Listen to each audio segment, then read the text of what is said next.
Sérgio, a minha primeira questão é sobre a gênese de A Noiva. Eu tenho muito interesse de saber qual foi todo o percurso para chegar ao filme que vamos assistir agora na Mostra Internacional de Cinema de São Paulo. Eu li nas curiosidades de que é um projeto que lhe veio em mente, acredito que em 2012. A princípio a intenção era fazer um documentário, mas com o tempo ele foi se transformando nessa ficção que agora assistimos. Eu quero muito conhecer um pouco mais desse processo e até como afetou a retirada das tropas americanas do Iraque a partir de março de 2020. Não, não sei se já era um período que o filme já estava em rodagem, em filmagens, ou ou se esse foi um evento que acabou também afetando bastante aí essa história.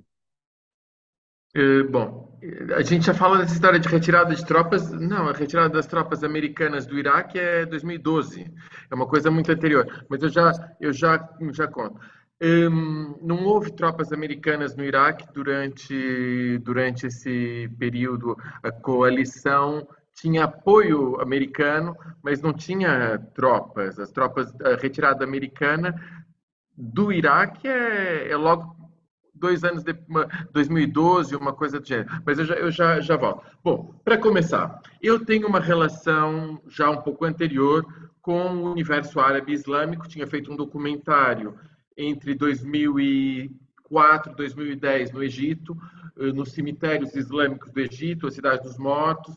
Tinha começado a aprender árabe. O filme tinha circulado muito, tinha ganhado prêmios na Documenta Madrid, tinha circulado no mundo árabe, e foi quando eu comecei a me interessar pelo Iraque. Tinha estado 2 vezes em 2012, 13 no Iraque, precisamente depois dos americanos que invadiram o Iraque para retirar o Saddam Hussein em 2002, 2003, e que fizeram julgamento em 2012, mais ou menos. Eles estavam se retirando do Iraque e prometendo nessa época, com eleições livres e com uma imprensa livre, eles garantiriam um sistema democrático que funcionaria e a paz para o país. E isso se verificou completamente falso. A retirada deles aconteceu e as guerras entre sunitas e xiitas explodiram de maneira exponencial.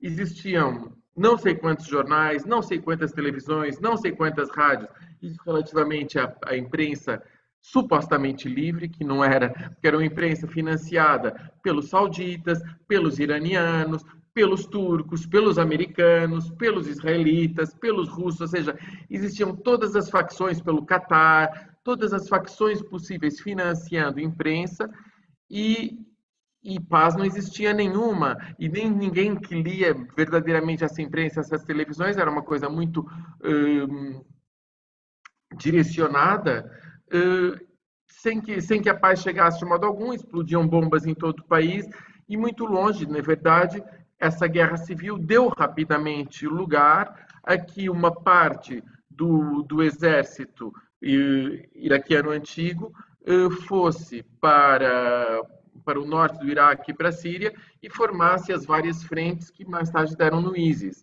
E deram no ISIS, deram no ISIL, deram no Daesh, que é como a gente, no Daesh, como a gente fala hoje. E essas. Eu estava fazendo essa pesquisa sobre os jornais, as televisões, etc., no ano de 2013 aproximadamente, mas em 2014 Mossul cai nas mãos do Estado Islâmico e vira a capital do Estado Islâmico. Então, essa pesquisa para a qual eu tinha feito, pesquisa para um documentário para o qual eu tinha trabalhado, deixa de ser viável. Não é que ela perdesse sentido, mas ela deixava de ser viável, e era uma outra coisa. Essa realidade de um. Eu tinha acabado de trabalhar sobre o extermínio também, tinha acabado de fazer um filme chamado Treblinka, sobre os campos de extermínio, e ver que essa mesma realidade da falta de valor da vida humana, com pessoas que exterminam, como acontecia no Daesh, que decapitam, que destroem, que populações inteiras, como aconteceu com os Yazidi, ou com cristãos, ou com outras facções que eram exterminadas, tanto no Iraque como na Síria. Isso me impressionava muito. Eu morava em Lisboa, a questão dos combatentes que deixavam o Ocidente para se juntar ao Estado Islâmico também eram muito surpreendentes, era capa de jornal, até faziam coisas meio telenovela, com alguns deles, tinha um, Fábio Poças, que era um português dos subúrbios de Lisboa, mas de origem africana, mais ou menos, mais ou menos 20 portugueses que entraram no Estado Islâmico, não de origem muçulmana, mas uns eram da imigração na França, na Alemanha, e outros eram descendentes de africanos em Portugal que iam para Londres para jogar futebol, para uma longa história, jogar futebol, para fazer hip hop e de repente eram convertidos por radicais, essencialmente paquistaneses, iam parar na Síria, iam parar no Iraque, uma coisa que surpreendia toda a gente. Eu falava desse Fábio Poças, que parecia o Cristiano Ronaldo, e que de repente angariava umas meninas para serem mulheres deles, para irem para lá, e tudo isso era assunto de jornal, era surpreendente como é que isso é possível, tudo isso. Daí que eu comecei a escrever uma espécie de comecei a escrever um argumento, comecei a escrever um treatment que era que partia de um biopic, começava a ser a história dele e das suas conquistas, mas que mais tarde, quando estava quase pronto, foi o momento da queda de Mossul, 2018. E eu disse, nem o que eu escrevi me interessa, porque eu não quero fazer uma coisa tipo Netflix, não era isso que eu queria fazer, nem essa história me surpreende tanto quanto o que está acontecendo com todas essas garotas de 17, 20 anos que de repente são viúvas do Estado Islâmico. Então eu joguei no lixo, literalmente, como acontece tantas vezes comigo, uma coisa que eu tinha em curso e que tinha me levado 3 anos de pesquisa, para escrever em um mês um argumento sobre essas viúvas, sobre as quais eu já também tinha pesquisado bastante. E aí o que me surpreendeu foi, de fato, essas meninas que viviam divididas entre dois universos, um universo ocidental, do qual elas vinham, e um universo para o qual elas foram.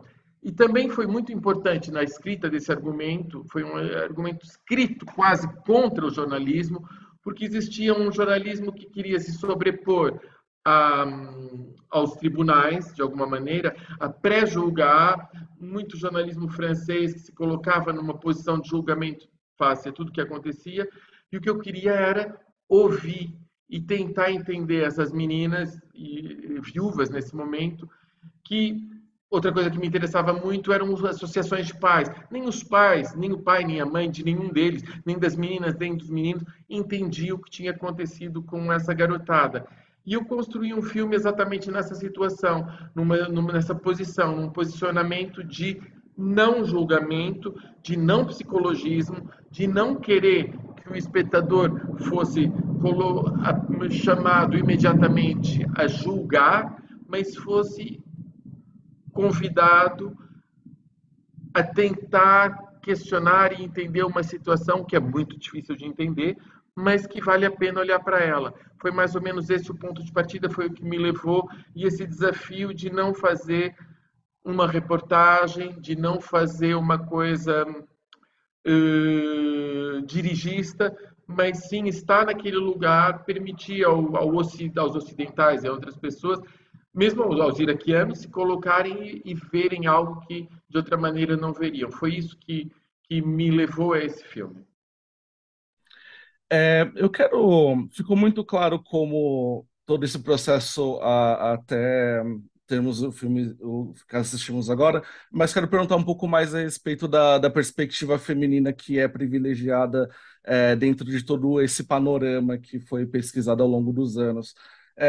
Eu tenho muito interesse em saber como foi, se teve abordagens com figuras femininas reais que de repente contribuíram para a composição da Bárbara, a protagonista de A Noiva, e como também, eu queria que você também falasse um pouco, porque o filme me parece estabelecer muito justamente paralelos dessas mulheres que ficam, de certa forma, à deriva durante essa narrativa com aspectos ocidentais. Me chama muito a atenção, obviamente, o uso, por exemplo, de Back to Black, da Amy Winehouse, que é uma música que não apenas ilustra musicalmente essa questão de obscuridade que há nessa realidade, mas justamente essa conexão também com o ocidental. Acho que é um momento em que a gente tem um clique, né, de fato, com esse contexto que é narrado. Então, para escrever a personagem da Bárbara, eu me baseei num primeiro ponto, nessa primeira portuguesa sobre a qual existiam não sei quantas entrevistas, que era a Angela Barreto, mas depois não, que vinha, ela era portuguesa holandesa, mas depois outras. Havia casos de francesas com enormes entrevistas e que eu partilhei com a atriz que fez o papel, precisamente tentando que a nossa situação não fosse de julgamento. Existia a Marion, eu não me lembro dos nomes das duas, mas existem grandes entrevistas, coisas em tribunais com essas meninas, umas provenientes de universos muçulmanos e outras não provenientes de universos muçulmanos, e o fato de elas perderem o marido, depois continuarem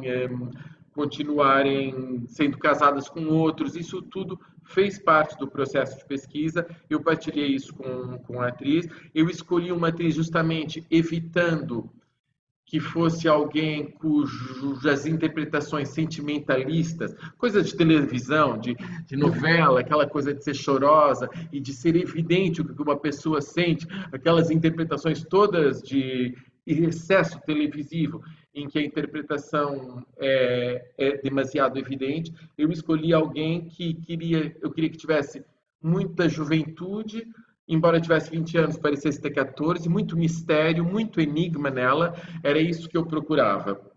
Por outro lado, havia coisas que os próprios pais, você pergunta a questão feminina, não entendiam e que eu deixo ali sem resposta, que é como é que essas meninas vindas de um ocidente, vão para um lugar em que elas fazem parte de um harém, em que elas são uma entre várias mulheres. Para o pai de uma menina, isso é incompreensível, eles ficam boquiabertos sem entender aquilo. Havia também outras questões que me intrigavam, mas que eu não queria dar uma explicação psicológica, era sobre o passado delas. No filme você vê uma menina que, apesar de tudo, quando ela tem 3 tostões de dinheiro, ela vai procurar uns jeans rasgados que vêm desse passado antigo. Existe esse passado antigo nela, porque não se apaga o passado, mas existe um fascínio também por um universo que a seduziu. Existe idealismo nela. Existem, em todos os combatentes, de alguma maneira, eles sonhavam como outras pessoas sonham com outra coisa, eles sonhavam com justiça. E a justiça deles era diferente da que nós encaramos, mas eles iam para a Síria lutar contra o Bashar al-Assad e eles acreditavam que ali estava um certo bem. Essa menina também acreditava nisso. Há uma outra, relativamente à questão familiar, houve outras coisas que eu fui descobrindo, e sobretudo com a posição da mulher, que eu fui descobrindo naquele universo. Eu não filmei em campos de prisioneiros, eu filmei em campos de refugiados, mas aquelas personagens que são figurantes, e que são 50 mulheres, elas vivem no mesmo universo muçulmano, elas são muçulmanas, só que elas são sírias nesse caso, e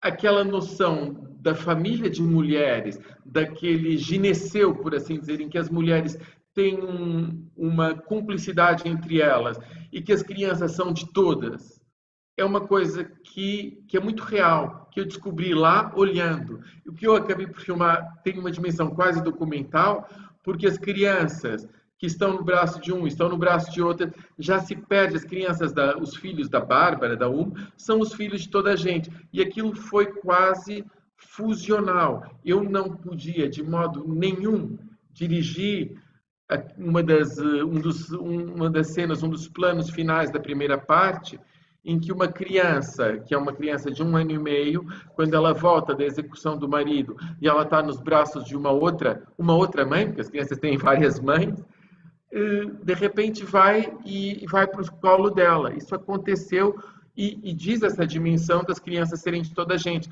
Quando ela está no caminhão fazendo a viagem para a prisão, a criança que ela tem nos braços e que faz carinho na mão dela, não é uma dela, é uma outra menina de outra mãe. E essa família em que as mulheres funcionam daquele jeito, é muito real e foi algo que eu aprendi. Não estava exatamente escrito no argumento daquele jeito, de jeito nenhum, mas aconteceu e era a verdadeira realidade de todas aquelas mulheres.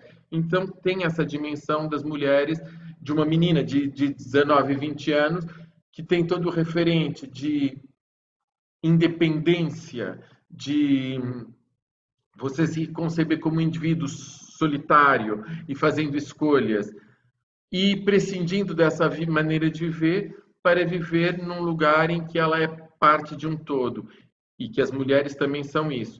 E agora sem os homens para mandarem nelas ainda mais. Então tem toda essa história das mulheres que não se revoltam, de fato elas existe, ela foi para lá sonhando com um Rambo, provavelmente, ela se apaixonou por um Rambo e qual o balanço dela é o que nós tentamos saber no final do filme. Ela deixa em aberto, ela diz que ela viveu tanto, ela não diz que renega, mas ela também não diz que ela quer voltar para aquilo. A experiência do horror é muito grande. Quando você, eu estava contando para você que tinha feito pouco tempo antes um documentário sobre o extermínio. E, de fato, uma das bases era Marceline Loridan Evans, que é uma sobrevivente que sai dos campos nesse caso, de Birkenau, aos 18 anos. Uma pessoa de 18 anos que participou na morte de tanta gente que conhece, ela tem o futuro todo pela frente, tudo pela frente, mas ela em 2 ou 3 anos já viveu o inferno completo da humanidade. O que está na cabeça de uma pessoa nessa idade?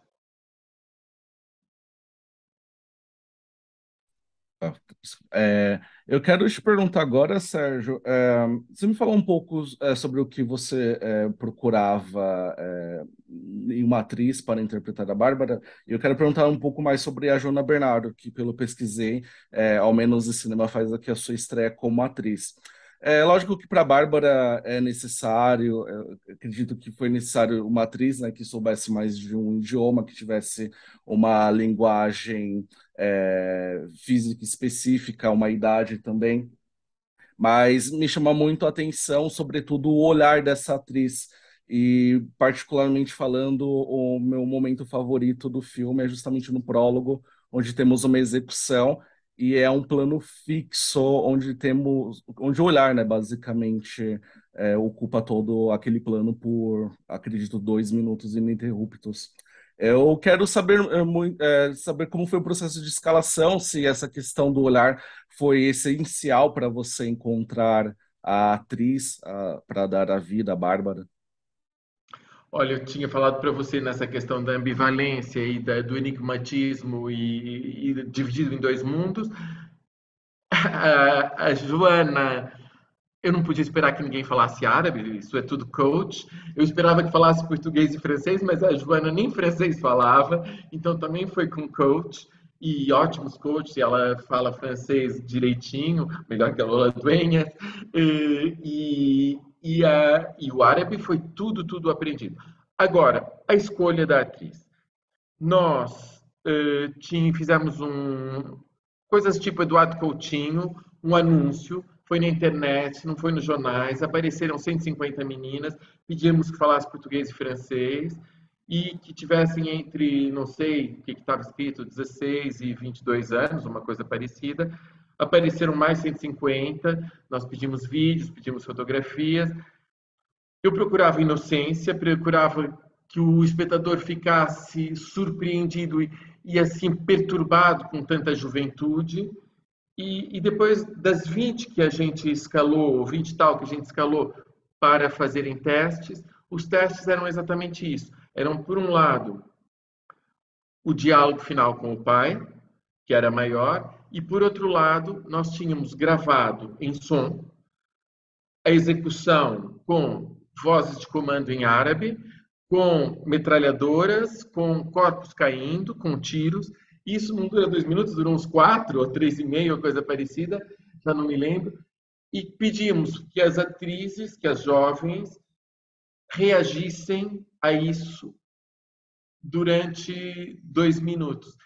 E havia algumas que tinham muita emoção, choravam.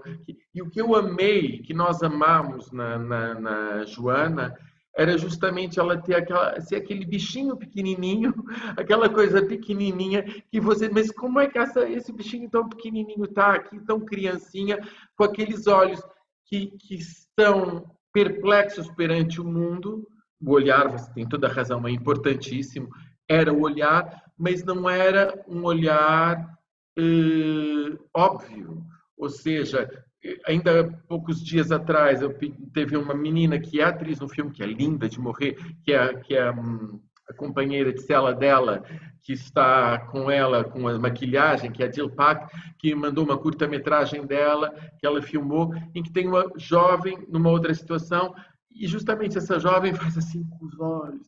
E quando as pessoas representam demais, aquilo fica over, over, over. E o que eu queria era que alguém mantivesse ao longo do filme a curiosidade do espectador por tentar entender, mas afinal, o que ela tem na cabeça, o que são os sonhos dela. E era isso, com o grau de inocência.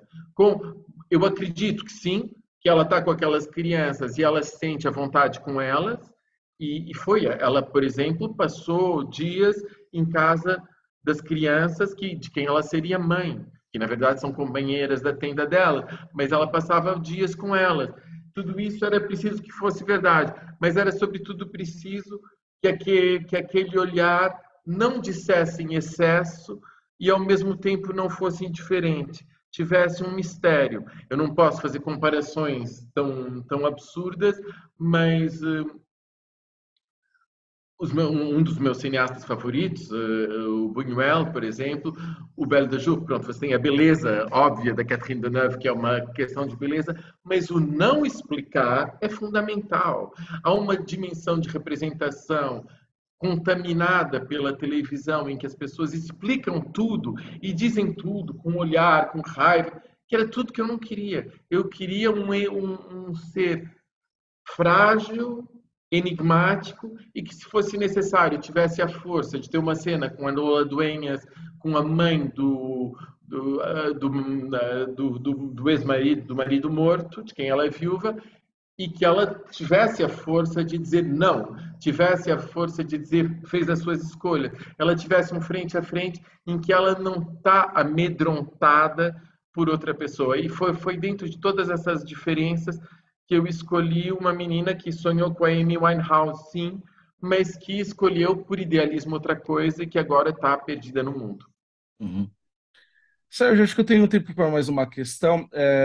Uma virtude que eu identifiquei em Raiva, o seu antepenúltimo filme e agora em A Noiva, é, a sua ficção me soa bastante, positivamente falando, bastante enxuta. São filmes compactos, não somente na metragem, mas também em várias escolhas. Os planos que são contínuos, eles têm a duração que é adequada.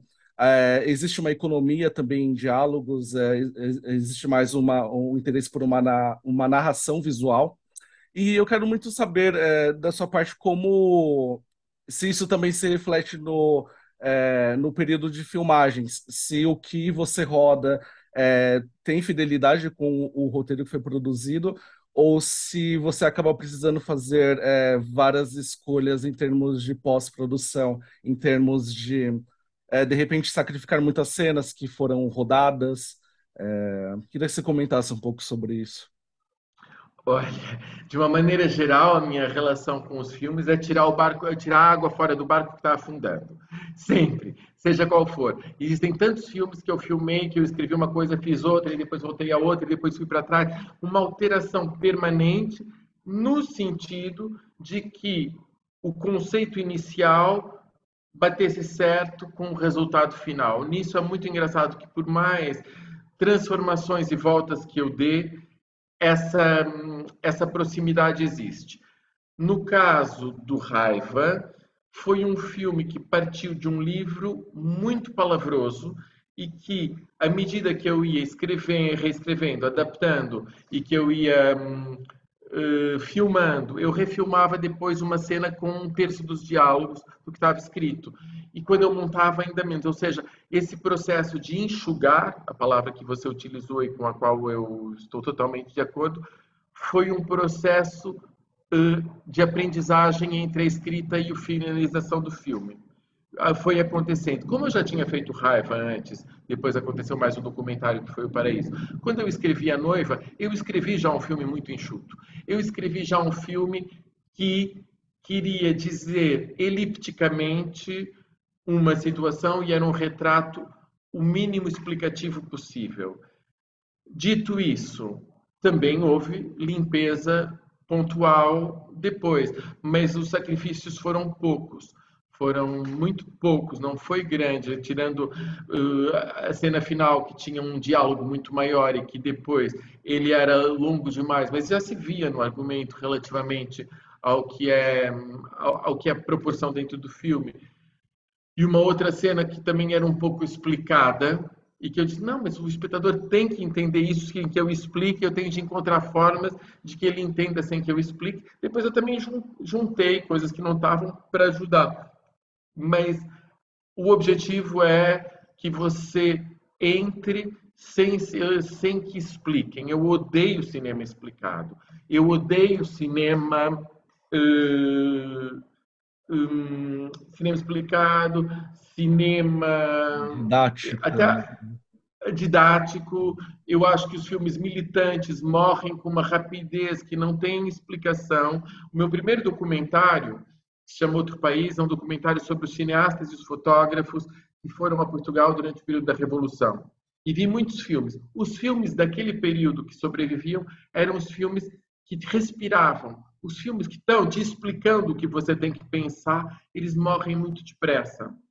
Ou você oferece às pessoas a possibilidade de entrar no universo, mesmo que elas não entendam tudo, mas aquilo é uma experiência de viagem e intrigante, e misteriosa, e que fica faltando algo, mas eu gosto que fique faltando algo. Eu gosto que não te expliquem tudo. Eu gosto que você tente entender enquanto espectador, mas que você fique preso. Eu me lembro, ainda respondendo a essa questão, recentemente eu estava no festival de Montevideo e tinha dois filmes. Tinha o Drive My Car, que dura 3 horas e tal, e que você está sempre preso àquilo, sem entender o que é e fica maravilhado, tentando entender o que é o que vai acontecer. E eu pensei que eu fosse dormir, porque eu durmo facilmente em cinema. Não dormi nada. E tinha um outro filme no dia seguinte, que era um documentário que dura só 1 hora, mas como desde os primeiros 5 minutos eles explicam tudo, eu adormeço na hora. Se estão me explicando tudo, eu não tenho, a minha curiosidade diminui. Eu acho que eu gosto de tentar deixar o espectador curioso sobre o que está acontecendo, sobre o significado, mas afinal o que ele quer, afinal, se eu explicar tudo o que eu quero, é isso. Sérgio, muito obrigado pela disponibilidade. Qualquer coisa eu vejo durante a mostra e muito obrigado e seja bem-vindo aqui em breve. Obrigado a você, Alex. Um abraço. Abraço e até breve. Até.